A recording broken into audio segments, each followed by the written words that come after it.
And welcome back to the show. आप देख रहे हैं प्रोग्राम आपकी बात आप तक। प्रोग्राम पहुंचाया जा रहा है रफ़ायाम सोसाइटी से। रफ़ायाम सोसाइटी के अंदर वो जगह है कि जहां पे बाजार मौजूद है।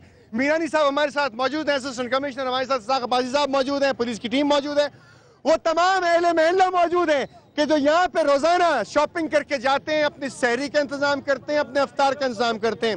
अभी हमने मुख्तलिफ दुकानदारों से बात की जिनके पास पुलिस के लोगों को भेजा गया था, जिन्होंने ये तमाम काम अंजाम दिया। उन्होंने शॉपिंग भी की, उन्होंने महंगे रेट्स के ऊपर दूध भी खरीदा। हमने एक ऑयल देखा जिसके अंदर समोसे तले जा रहे थे, उसका सैंपल हमने मंगवाया है, सैंपल भेजा जाएगा उस डिपार्टमेंट में कि जहां से पता चलेगा कि ये सेहत के उसूलों के मुताबिक तेल है या नहीं। हमने फिर से याद दिलाया है कि आज वो दिन है 10 रमजान मुबारक, यानी कि हजरत खदीजतुल कुबरा सलामुल्लाह अलैहा का रोज़ रेलत है।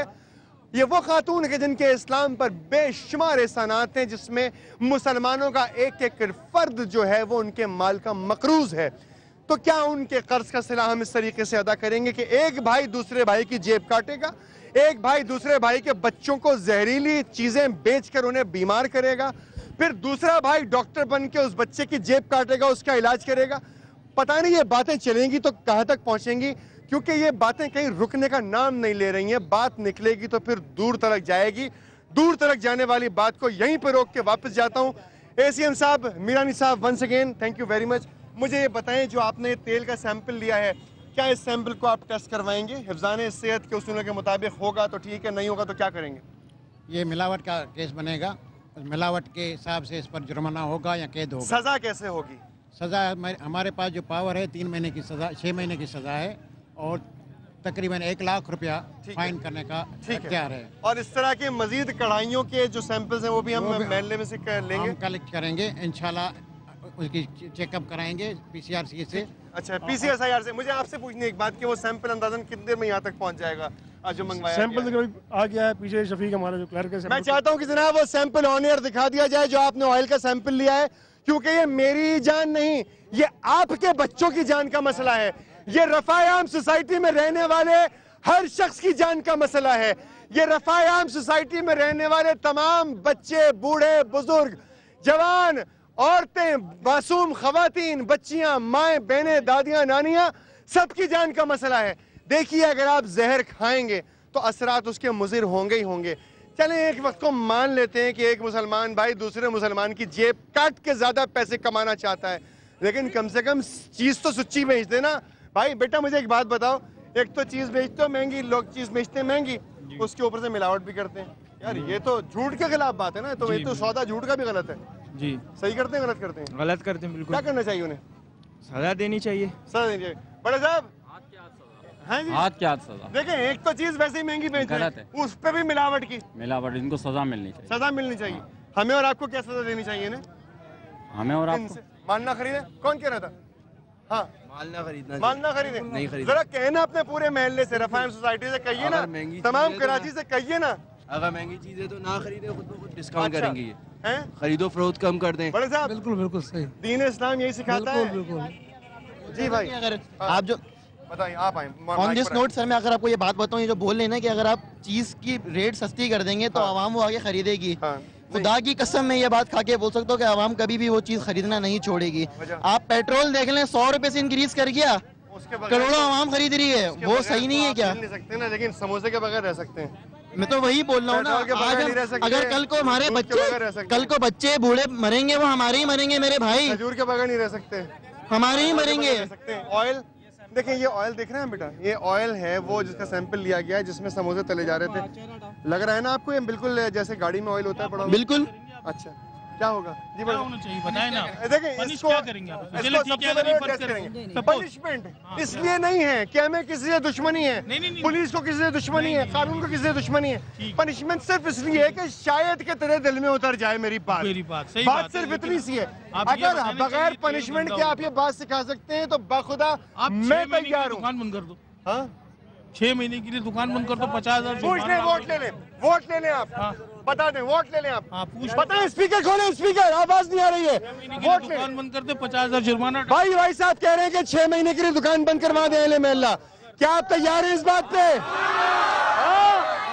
तैयार हैं? तैयार हैं? मतलब एक शख्स की गलती की इतनी बड़ी सजा कि 6 महीने के लिए दुकान बंद, बच्चे स्कूलों से फारिग, बीवी बेचारी परेशान, माँ बाप भूखे। नेक्स्ट टाइम नहीं करेगा वो। सजा उसके बच्चों को दी जाए। बच्चों को क्यों नहीं जाए? तो उसकी वजह से दूसरे के बच्चे मर रहे हैं, उसके बच्चों को खिला रहे हैं, पूरे मोहल्ले वाले बच्चों को खिला रहे हैं, पूरे महीने को खिला रहे हैं, ना बच्चे भी तो मर रहे हैं।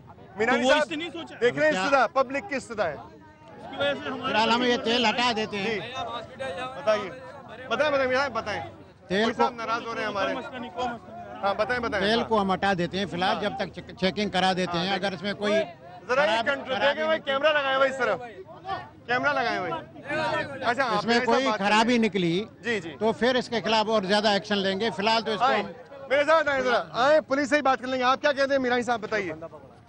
आए सर, मीनानी साहब मुझे बता दें एक्शन का कैसे होगा। एक्शन इसमें है, अगर इसमें कोई तेल में खराबी निकली जी तो जी जी, इसके खिलाफ हम एक्शन लेंगे।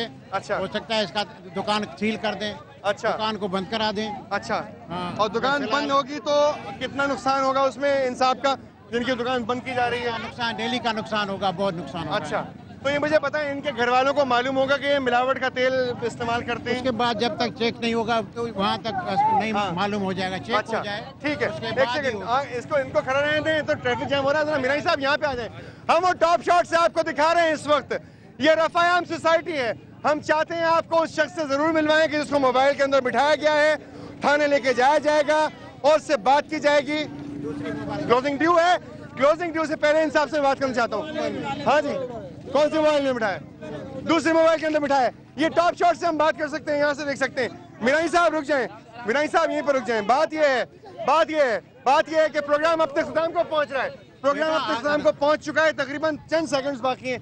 सिर्फ ये बता दें कि कार्रवाई होगी या नहीं होगी। कार्रवाई होगी। फिलहाल इस तो महल्ले के अंदर जो लोग महंगा सामान बेच रहे हैं उनके खिलाफ कार्रवाई डेली होगी। कार्रवाई होती है। हम कार्रवाई होनी चाहिए या नहीं? हाथ उठा के बताएं यार, हाथ उठा के बताएं, हाथ उठा के, सबने हाथ उठा के बताया। मीनानी साहब बात ये है कि इसका रिजल्ट अंदाजन कब तक आ जाएगा? इसका रिजल्ट 2-3 दिन में आ जाएगा। 2 दिन में आ जाएगा। हमारे डिप्टी प्रोग्राम अब कमिश्नर को पहुंच चुका है सर। जी हाँ, बिल्कुल इंशाल्लाह ताला इसका रिजल्ट आएगा। मुतवस्सित तबके के रहने वाले लोग, मिडिल क्लास के लोग हैं ये, क्या इनके खिलाफ इन लोगों के अगेंस्ट महंगे प्राइस पे सामान बेचना चाहिए? इर्तिजा भाई बिल्कुल आप सही कह रहे हैं, इनको नहीं बेचना चाहिए। और असिस्टेंट कमिश्नर साहब जो है इस पे एक्शन ले रहे हैं। और इंशाल्लाह ताला मोबाइल में नहीं, ये साहब नहीं है, वो साहब चले गए। आप बुलाएं मोबाइल में जिनको बिठाया था। भाई साहब इधर आए, आप जरा इधर आए, मेरे पास आए प्लीज। जरा पूरी दुनिया से मिल तो नहीं जाने से पहले मुझे ये बता दें कि आपको एसीएम साहब ने मोबाइल में बिठाया, आप दुकान के मालिक हैं? नहीं, मालिक नहीं है, काम करते हैं। अच्छा, तो मुझे एक बात बताएं, आपको सही जुर्म में बिठाया या गलत जुर्म में? आपकी मर्जी, हम क्या? मेरी मर्जी नहीं है, मर्जी असिस्टेंट कमिश्नर की है, मर्जी मेरी नहीं है। 74 बेच रहे थे या नहीं? बेच रहे थे ना। सच बोल दो यार, बेच रहे थे ना, सच बोल। रमजान प्रेशर में नहीं आओ, पहले 74 बेच रहे थे। अच्छा ठीक है, इस बात की तो माफी अल्लाह ताला से मांग लो, कम से कम रमजान मुबारक का महीना, रोजा है तुम्हारा, अल्लाह ताला से माफी मांगो। क्या कह रहे हैं मीनानी साहब? फिलहाल इसको हम फाइन कर देते हैं, फाइन 5000 फाइन कर देते हैं। कस्टडी नहीं कर रहे इसको, इसने क्योंकि सच बोला है। पहले ये मैं समझता हूँ कि इकरार नहीं कर रहा था कि इसने 74 बेचा, अब इसने यकीनन इकरार कर लिया है और एतराफ़ जुर्म कर लिया है। एतराफ़ जुर्म कर लिया है। सच बोलने वाले इंसान का साथ कानून भी देता है, सच बोलने वाले इंसान का साथ इस्लाम भी देता है, सच बोलने वाले इंसान का साथ मोहम्मद मुस्तफ़ा सल्लल्लाहु अलैहि वसल्लम भी देते हैं, सच बोलने वाले इंसान के साथ हज़रत खदीजतुल कुबरा भी देती हैं, जिन्होंने सब कुछ मोहम्मद मुस्तफ़ा मोहम्मद अरबी अलैहिस्सलाम की बारगाह में लुटा दिया। उनकी मोहब्बत में हर चीज़ उनके कदमों में बिछा दी। आज उन्हीं के एहसान मंद हैं तमाम मुसलमान आलम कि जो उनकी एक पैनी के मकरूज हैं। मकरूज को कर्ज अदा करने के लिए अपने किरदार की गवाही देनी पड़ेगी और दूसरे भाई का साथ देना पड़ेगा। लोगों के अंदर आपस में इत्तेहाद और इत्तेफाक पैदा करना पड़ेगा। प्लीज लोगों की जेब मत काटिए, अपने आप को अच्छा नेक मुसलमान साबित कीजिए। मुझे इजाजत दीजिए, अपना बहुत ख्याल रखिएगा। अल्लाह हाफिज।